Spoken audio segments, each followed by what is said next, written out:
Hotel کے کمرے میں محبت کا حق ادا کرنے کے بعد لڑکا اور لڑکی برہنہ حالت میں لیٹے ہوئے باتیں کر رہے تھے۔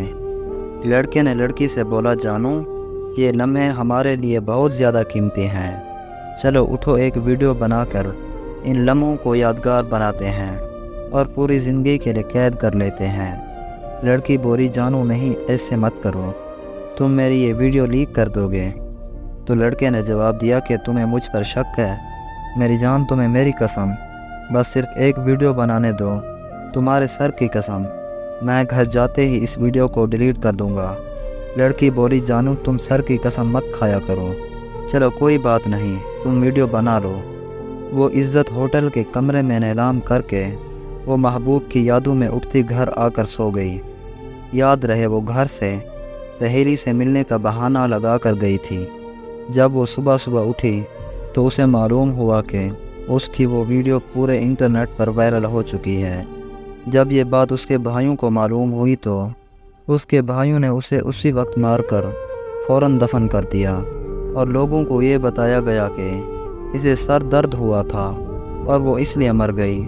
ایسی لڑکیوں کو بغیر جنازے کے راتوں رات دفن کر دیا جاتا ہے، جس کا کوئی وارث نہیں ہوتا۔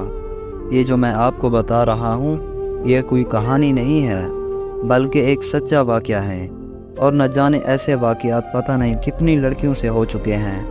اے بنت حوا، گاڑیوں میں گھومنا، مہنگے تحفے لینا، آئی فون لینا، ہوٹلوں میں محبوب کے ساتھ جا کر کھانا کھلانا، تمہیں یہ دنیا بہت زیادہ اچھی لگتی ہوگی، لیکن یاد رہے کہ یہ ایک بھیانک دنیا ہے۔ اس کا انجام ذلت ہے، اور ذلت کے بعد موت ہے، اور بغیر جنازے کے تدفین ہے۔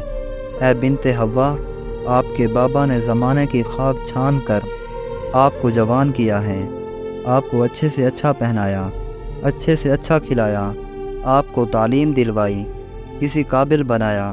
اس باپ کی عزت کا کچرا محبت کی آڑ میں آ کر مت اڑاؤ۔